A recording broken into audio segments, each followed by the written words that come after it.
Hola, soy el pastor maestro Luis Rosas, desde acá, desde el sur de Chile. Te saludo en el nombre del Señor y quiero invitarte a que tú veas este importante tema que habla acerca de Israel como luz roja para la iglesia. La luz roja es una advertencia, nos habla de un peligro, nos habla de algo que hay que tomar mucha atención. También esto vamos a ver la relación de Israel con el rapto de la iglesia o el arrebatamiento de la iglesia. También la relación que tiene con la gran tribulación. Y también, para los que les gusta la hermenéutica bíblica, vamos a ver lo que es trabajar con pasajes paralelos, ya que vamos a estar en 3 pasajes de Mateo, Marcos y Lucas. Ahí vamos a ver los pasajes paralelos. Así que vamos a ver una pequeña presentación y luego ya nos vamos a este tema que tiene que ver con Israel como luz roja para la iglesia.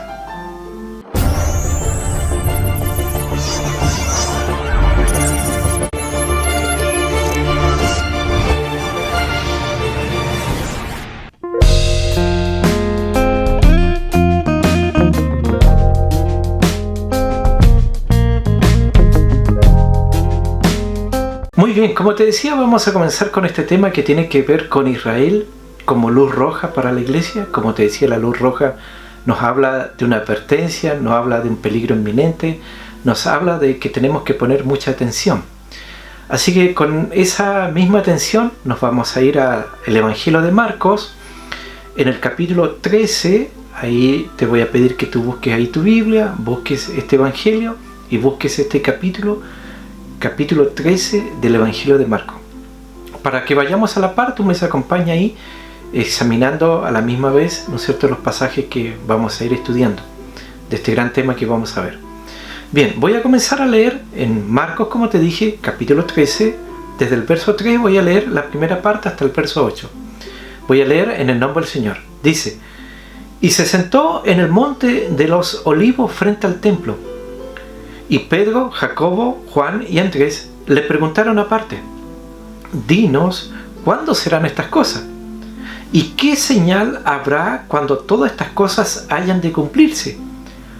Jesús, respondiéndoles, comenzó a decir: mirad que nadie os engañe, porque vendrán muchos en mi nombre diciendo: yo soy el Cristo, y engañarán a muchos. Mas cuando oigáis de guerra y de rumores de guerra, no os turbéis, porque es necesario que suceda así, pero aún no es el fin. Porque se levantará nación contra nación y reino contra reino, y habrá terremotos en muchos lugares, y habrá hambres y alborotos, principio de dolores honestos. En el mismo capítulo 13, ahora voy a leer desde el verso 14 hasta el verso 19. Pero cuando veáis la abominación desoladora de que habló el profeta Daniel, puesta donde no debe estar, el que lee entienda, entonces los que estén en Judea huyan a los montes. El que esté en la azotea no descienda a la casa, ni entre para tomar algo de su casa. El que esté en el campo no vuelva atrás para tomar su capa. Mas ay de las que estén encintas y de las que críen en aquellos días. Orad, pues, que vuestra huida no sea en invierno, porque aquellos días serán de tribulación, cual nunca ha habido desde el principio de la creación que Dios creó, hasta este tiempo, ni la habrá. Amén. Bien, comenzamos, ¿no es cierto?, viendo aquí que el discurso del Monte de los Olivos, ¿no es cierto?, que también está en Mateo, que también está en Lucas. Por eso hablamos que vamos a ver también un poco de hermenéutica viendo los pasajes paralelos. Y en este discurso del Monte de los Olivos, vemos que este discurso fue el justo estímulo que ellos, los discípulos, necesitaban en ese tiempo y también nosotros. ¿Para qué? Para permanecer fieles al Señor. Entonces, este sermón se enfoca sobre los últimos días y describe la parte inicial, central y final de la gran tribulación, que conduce al regreso del Señor en gloria, ¿no es cierto?, a este mundo. Voy a leer en la Reina Valera 60, Marcos 13, versos 28 y 29. Dice: de la higuera aprended la parábola, cuando ya su rama está tierna y brotan las hojas, sabéis que el verano está cerca. Así también vosotros, cuando veáis que suceden estas cosas, conoced que está cerca, a las puertas. Voy a leer Marcos 13:28, pero ahora en una Biblia en lenguaje sencillo, en la Dios habla hoy. Dice: aprendan esta enseñanza de la higuera. Cuando sus ramas se ponen tiernas y brotan sus hojas, se dan cuenta ustedes de que ya el verano está cerca. El mismo pasaje, Marcos 13:28, pero ahora en la NBI, la Nueva Versión Internacional. Dice: aprendan de la higuera esta lección.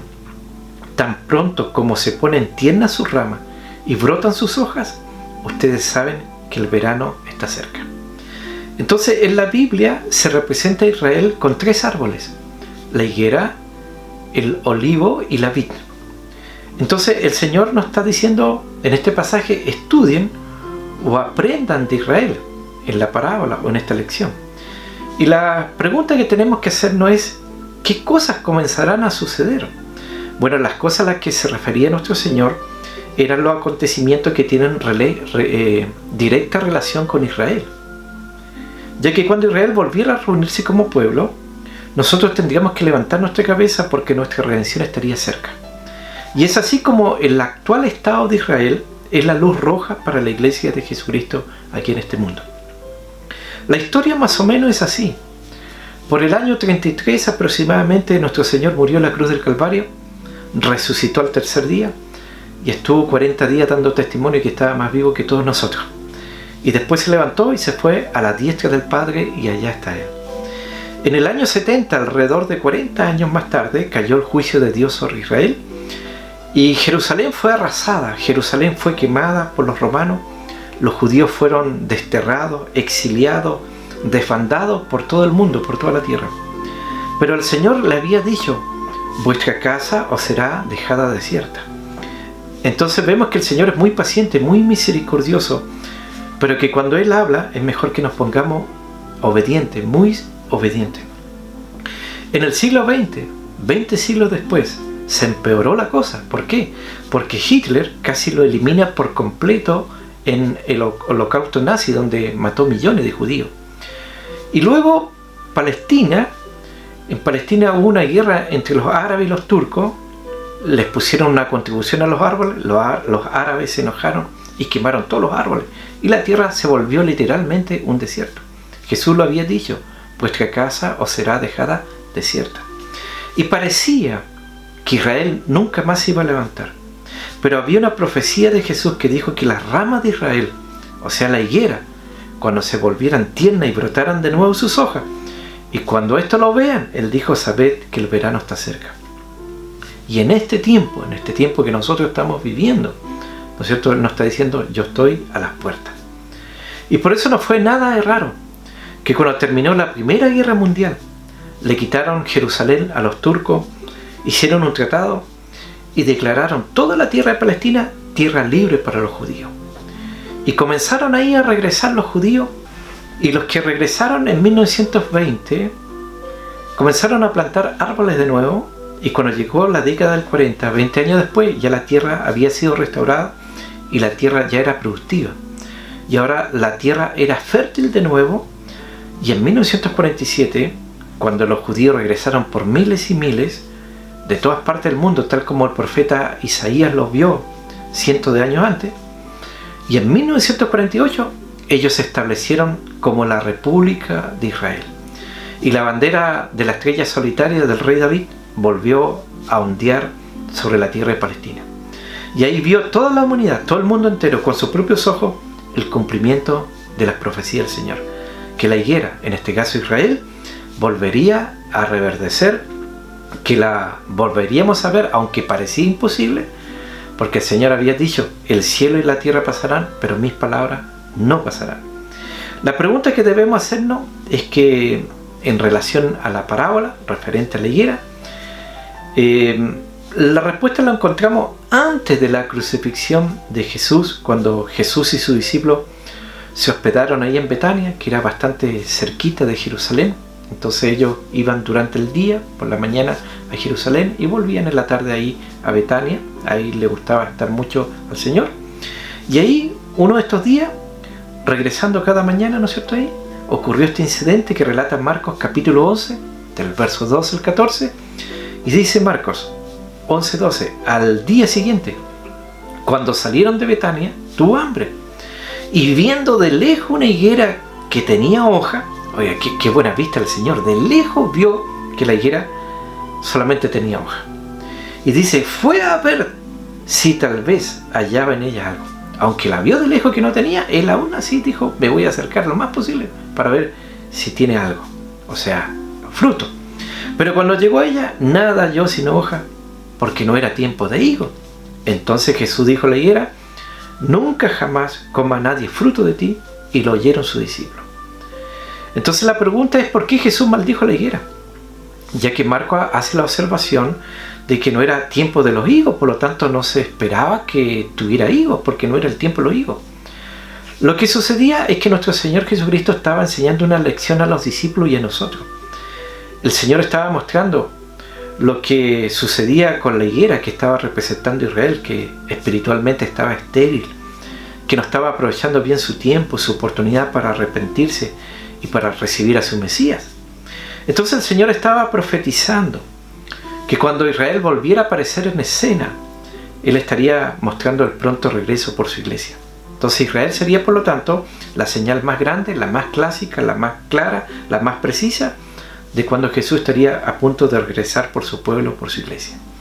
Entonces el Evangelio de Marcos dice que divisando la higuera se dio cuenta que no tenía higos y aún así fue a ver y lanzó, ¿no es cierto?, una maldición contra la planta y se fue luego con sus discípulos, porque así dice el Evangelio de Marcos en el capítulo 11, verso 14. Entonces Jesús dijo a la higuera, nunca jamás coma nadie fruto de ti, y lo oyeron sus discípulos. Seguramente lo dijo fuerte para que lo escucharan bien ellos. Pero al día siguiente volvieron a pasar. Y relata el Evangelio de Marcos en el capítulo 11, donde estamos leyendo, en los versos 20 y 21, y dice, y pasando por la mañana, vieron que la higuera se había secado desde las raíces. Entonces Pedro, acordándose, le dijo, entonces ahí está el efecto retardado que tenía Pedro, que tenían los discípulos, que tenemos muchos de nosotros, que cuando escuchamos una palabra o Dios suelta una palabra, nosotros tenemos ese efecto retardado que después de muchos días, muchas horas, entendemos el poder de la palabra de Dios. Y Pedro dijo, maestro, mira, la higuera que maldijiste se ha secado, como si el Señor no lo hubiera visto. Entonces Jesús lo que está mostrando a los discípulos y a nosotros, lo está demostrando que lo que Él dice se cumple, que lo que Él habla se cumple. El Señor estaba enseñando a través de la higuera lo que iba a pasar con Israel. Y aunque era una enseñanza simbólica, era una enseñanza también literal, porque según se secó la higuera, se secó también Israel. Y lamentablemente también así se van a secar todos los creyentes que no den fruto para el Dios del cielo. Entonces la pregunta es, ¿cuándo el Señor fue a buscar higos en la higuera?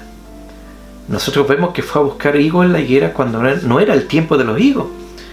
Y esto nos enseña, ¿no es cierto?, nos hace ver que Él a tiempo y fuera de tiempo, Él espera fruto en nuestra vida para el Dios del cielo.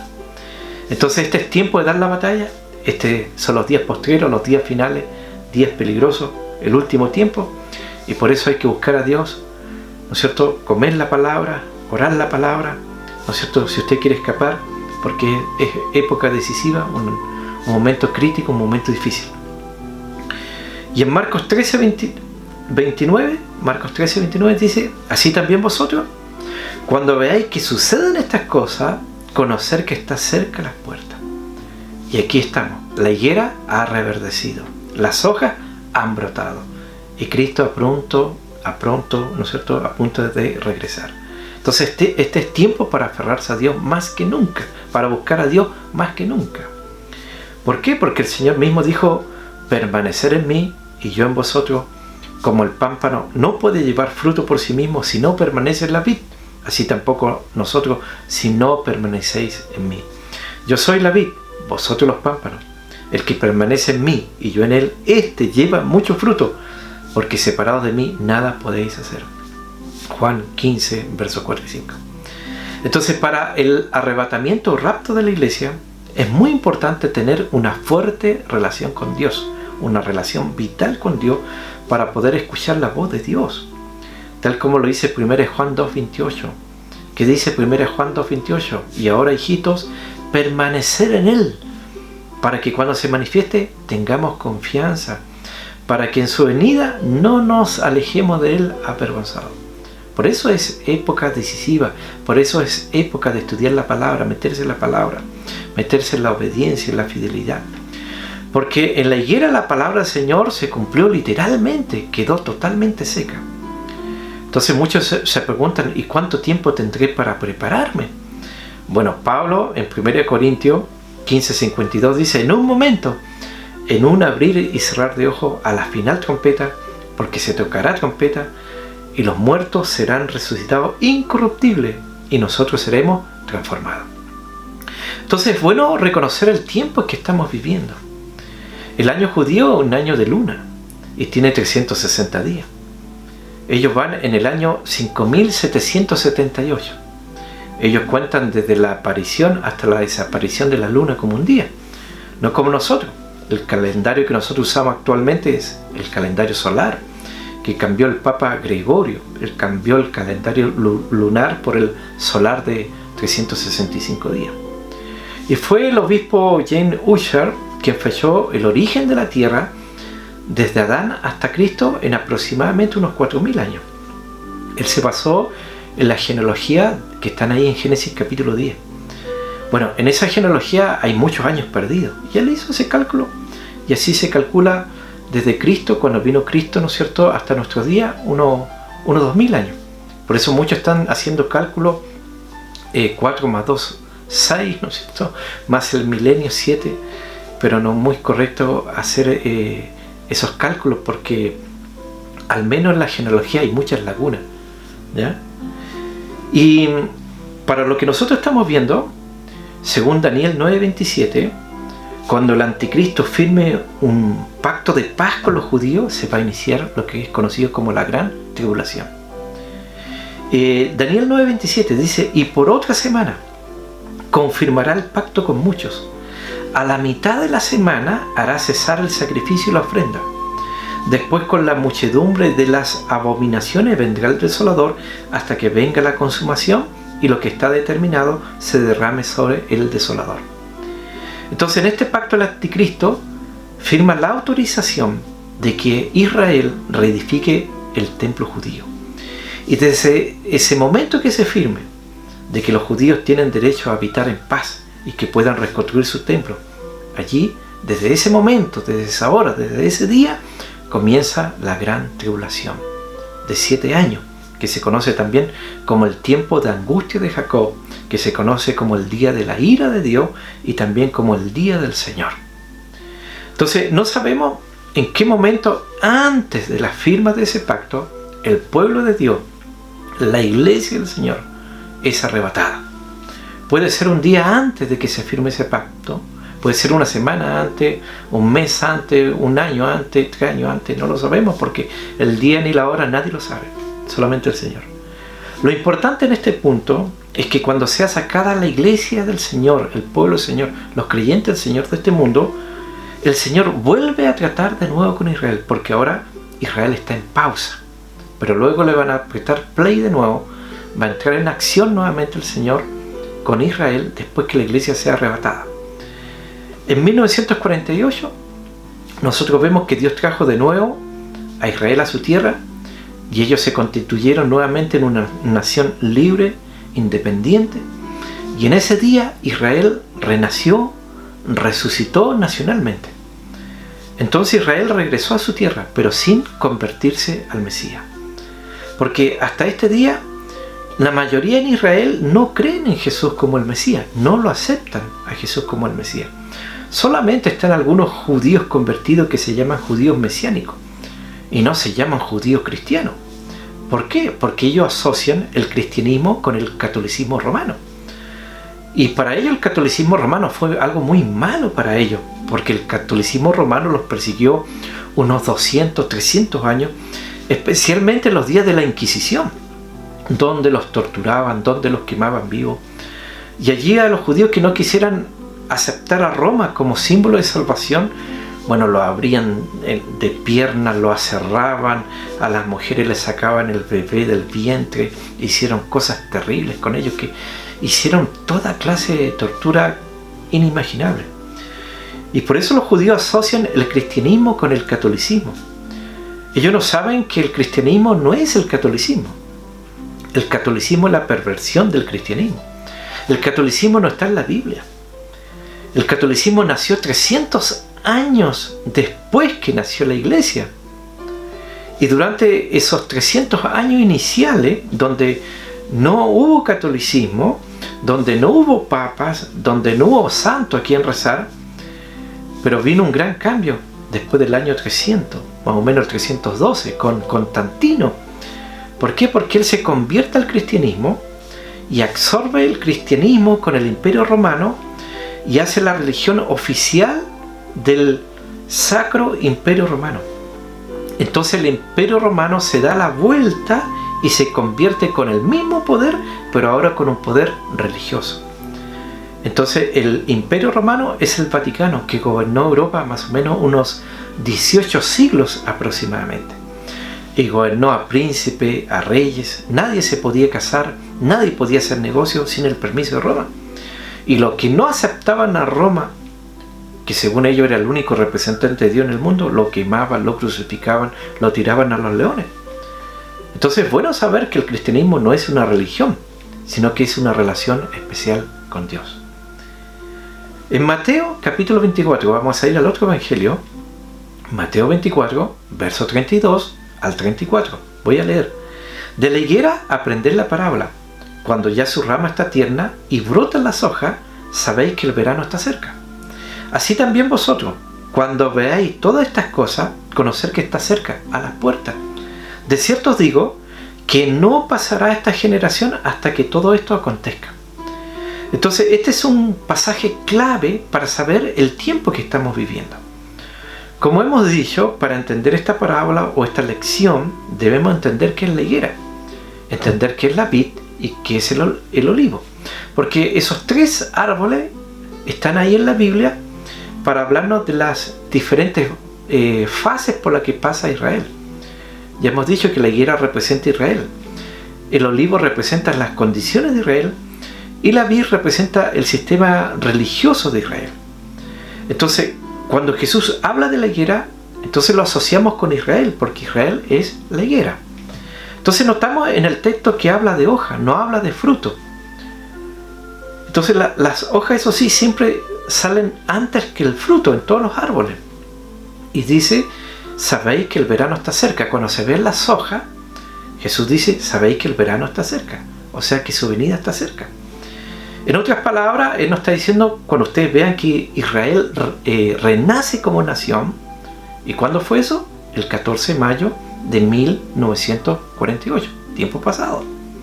Es decir, después de casi 2000 años, después que Israel fue esparcido, dispersado por todo el mundo, Israel se vino a convertir en el milagro más grande de toda la historia de la humanidad. Y es la única nación en el mundo que se constituyó libre y soberanamente e independientemente en un solo día. Nunca en la historia de la humanidad una nación pudo levantarse, pudo formarse en un solo día. Porque todas las naciones necesitan de un largo proceso de muchos años para hacerlo. Pero Israel lo hizo en un solo día.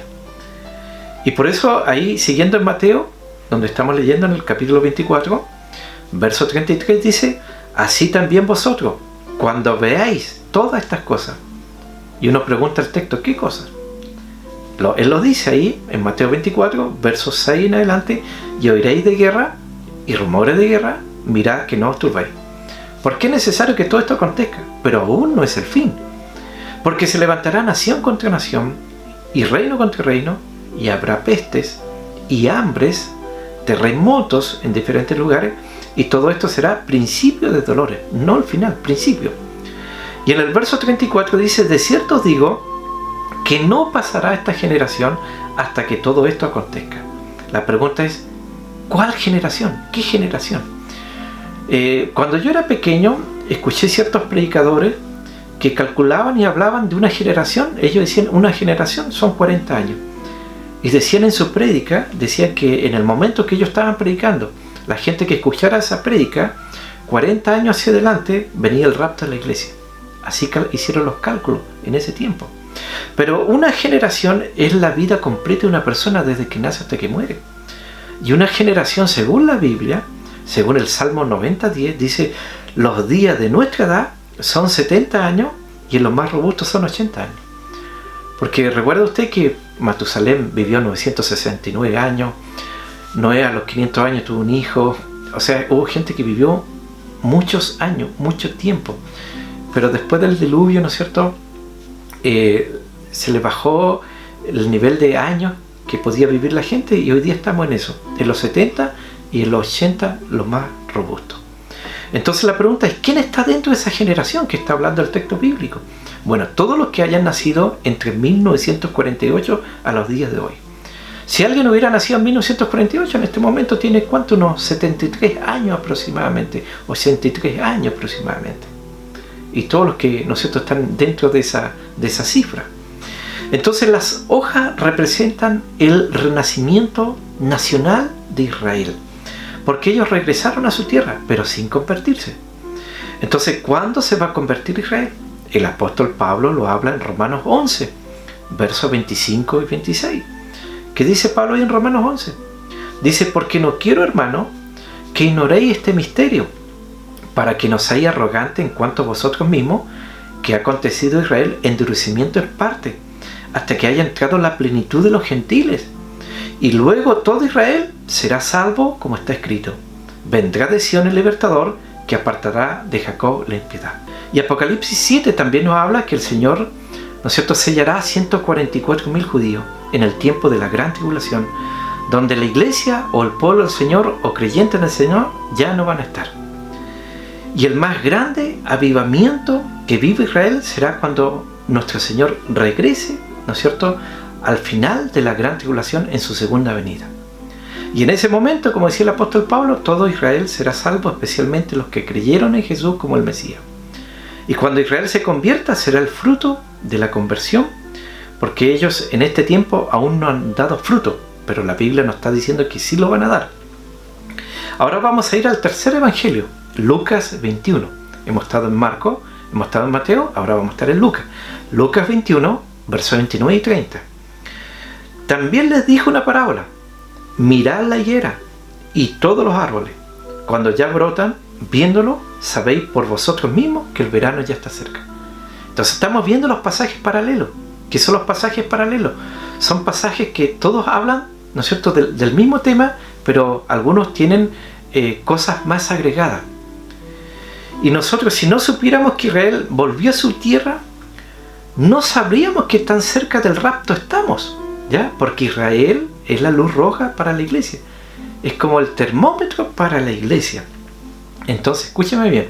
Desde el 1948, que Israel volvió a su tierra, se podría, desde 1948, haber cumplido el rapto o arrebatamiento de la iglesia. Entonces, grande ha sido la misericordia del Señor, la bondad del Señor, especialmente con aquellos que no han dado el paso de la conversión, o especialmente con aquellos que, ¿no es cierto?, no han podido, ¿no es cierto?, afirmar su vida en el Señor, o aquellos que han vuelto atrás, porque aún, ¿no es cierto?, están a tiempo. Entonces, si Israel no hubiera regresado, ¿a quién iba a perseguir el anticristo en la gran tribulación? ¿O quiénes iban a reconstruir el templo en la gran tribulación? ¿O a quiénes Dios iba a sellar de los 144.000 judíos? Entonces Israel tenía que regresar a su tierra para que las profecías que están ahí en la Biblia de los últimos tiempos se cumplieran. Y tú y yo somos testigos de eso. ¿Cuántos dicen amén? Entonces, antes de 1948, nadie se imaginaba que Israel iba a volver a su tierra. Por eso Israel es el gran milagro de la historia. A un gran teólogo le hicieron una pregunta, le preguntaron en una palabra: diga, ¿qué es un milagro? Y él dijo: Israel. Israel es un milagro. Y nosotros, a través de Israel, sabemos, ¿no es cierto?, cuán cerca del rapto estamos. No sabemos el día ni la hora, ¿no es cierto?, pero es algo que se puede cumplir en cualquier momento, porque Israel ya está en su tierra. Por eso Israel es la luz roja para la iglesia. Y en Lucas hay un antecedente maravilloso, observemos que Lucas le agrega cosas que no están en Mateo ni en Marcos, y esto nos va a sorprender, porque Lucas dice, mirad la higuera y todos los árboles. Y esa parte, y todos los árboles, no está en Mateo, no está en Marcos. Porque tanto Mateo como Marcos solamente hablan de la higuera. Pero Lucas dice, mirad la higuera y todos los árboles. ¿Y qué son los árboles en la Biblia? Son naciones y personas. O sea, Jesús está diciendo, vean también el renacimiento de Israel, pero también vean las naciones alrededor de Israel, que en ese mismo tiempo, en esa misma época, van a resucitar o van a resurgir o van a aparecer. Entonces la Primera Guerra Mundial preparó la tierra para Israel, la Segunda Guerra Mundial preparó Israel para su tierra. En 1925-1930 no existía el Medio Oriente como lo conocemos ahora. Las naciones alrededor de Israel no existían antes de 1930. No existían como existen ahora. Entonces, estos son los árboles que surgieron alrededor de Israel en el mismo periodo. Esto es historia universal. Entonces está el Líbano, 1920, Siria, 1920, Turquía, que es el antiguo imperio otomano, donde están las 7 iglesias del Apocalipsis, Arabia Saudita, 1932, Irak, 1932, Jordania, 1946, Egipto, 1952. Todas estas naciones necesitaban que Israel surgiera, porque Israel es el centro de las profecías para que se cumpliera o se cumpla la segunda venida del Señor. Y todo el Medio Oriente, tal como lo conocemos ahora, fue formado todo a principios del siglo XX. Fueron los ingleses y los franceses que dividieron la tierra de Palestina y le asignaron un territorio a cada nación. Y crearon el Medio Oriente, tal como se conoce hoy día. Y todo esto fue después de la Primera Guerra Mundial. En 1945 terminó la Primera Guerra Mundial. ¿Y quién ganó? Estados Unidos, Inglaterra, Rusia. Y en 1957 se firma el Tratado de Roma, donde Jean Monnet dice a Europa, unámonos, porque la unidad hace la fuerza. Europa tiene que tener su moneda, su constitución. En 1967 está la guerra de los 6 días de Israel. En 1989 cayó el comunismo, y en ese momento la democracia, ¿no es cierto?, comienza a elevarse en todas partes del mundo. 1992 está el Tratado de Maastricht, que forma la Unión Europea. En el 2020, 2021, Inglaterra, ¿no es cierto?, se sale de la Unión Europea en el Brexit, porque los ingleses no quieren someterse a Europa, no quieren pagarle impuestos a Europa, quieren mantener su independencia, quieren mantener su moneda, la libra esterlina. Y todos estos acontecimientos tenían que ocurrir después que Israel volviera a su tierra en 1948. Las Naciones Unidas, el Fondo Monetario Internacional, la OTAN, la OPEC, todo tenía que formarse después que Israel volviera a su tierra. ¿Para qué? Para preparar el camino a las profecías que tenemos en nuestra Biblia y que han sucedido, como decía, delante de nuestros ojos. Se dice que no hay peor ciego que el que no quiera ver. Y esto le grita a todo el mundo un mensaje claro, que es el tiempo del retorno, ¿no es cierto?, de nuestro Señor por su iglesia, por su pueblo, que es tiempo de orar, de velar, de buscar a Dios más que nunca, porque Cristo está a las puertas. Entonces, días terribles, días trágicos se vienen para todos los que están enemistados o que no quieren saber nada del Señor o que están alejados del Señor. Pero también tienes que saber que vienen días de gloria, días de bendición, días de gozo para todo el pueblo que sabe alabar, servir, glorificar y esperar a su Señor. Por eso la palabra del Señor dice: vosotros ser semejantes a hombres que aguardan a que su Señor regrese. La pregunta es: ¿cómo es un hombre o una mujer que espera? Es un hombre que se prepara para recibir a la persona esperada. Es un hombre con una esperanza y una meta. Yo no sé si te has preguntado por qué hay tantas personas hartas de vivir. Bueno, están así porque no tienen esperanza. Un hombre sin Cristo, una mujer sin Cristo, es un hombre o una mujer sin esperanza, sin porvenir. Y la gente se cansa porque se apoya a los hombres, se apoya a los gobiernos de turno. Y al final ellos siempre lo van a defraudar. Pero debe entender que la esperanza viva está en Jesucristo. Y en Jesucristo uno puede sacar fuerzas nuevas. En el esperar, en el regreso del Señor. Isaías lo dijo, que los que esperan en Jehová tendrán nuevas fuerzas. Levantarán alas como las águilas, correrán y no se cansarán, caminarán y no se fatigarán. Solamente cobramos fuerza en Jesús. Él es nuestra esperanza. Y tú tienes que darle la esperanza también a todo este mundo. Porque la Biblia dice, ¿qué aprovechará el hombre si ganare todo el mundo y perdiere su alma? ¿O qué recompensa dará el hombre por su alma? Entonces la gran pregunta es, ¿estás tú desligado o atado a este mundo? Porque si estás atado no eres libre. Y si es así, tienes que prepararte para estar de pie delante del Hijo del Hombre. Entonces, como conclusión podemos decir que los que se dan arrebatados son los que llevan una vida de santificación, porque la palabra del Señor dice seguir la paz con todo y la santidad sin la cual nadie verá al Señor. Amén. Y haber recibido el perdón de los pecados, ¿no es cierto? Significa decir no al pecado. Y la santificación, la consagración, la dedicación, significa decir sí a Jesús. Por eso 1 Juan capítulo 3, en el verso 2 y 3 dice, amado, ahora somos hijos de Dios y aún no se ha manifestado lo que hemos de ser, pero sabemos que cuando Él se manifieste, seremos semejantes a Él porque le veremos tal como Él es. Y todo aquel que tiene esta esperanza en Él, se purifica a sí mismo así como Él es puro. Amén.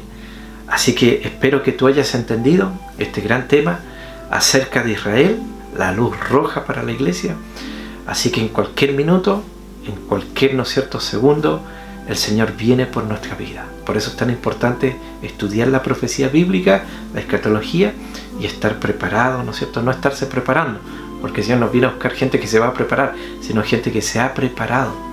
Así que espero que tú recibas fuerza en el Señor, sanidad en tu vida, ¿no es cierto? Y puedas seguir avanzando pese a las dificultades, pese a los problemas. Espero que el Señor te bendiga mucho. Y como siempre te pido que me colabores en esto, me des un like ahí, aprietes la campanita y te suscribas si no lo has hecho y le comentes a alguien que está en este programa donde estamos aprendiendo de muchas cosas totalmente gratis, aprendiendo la palabra del Señor. Así que el Señor te bendiga mucho. Amén. Shalom.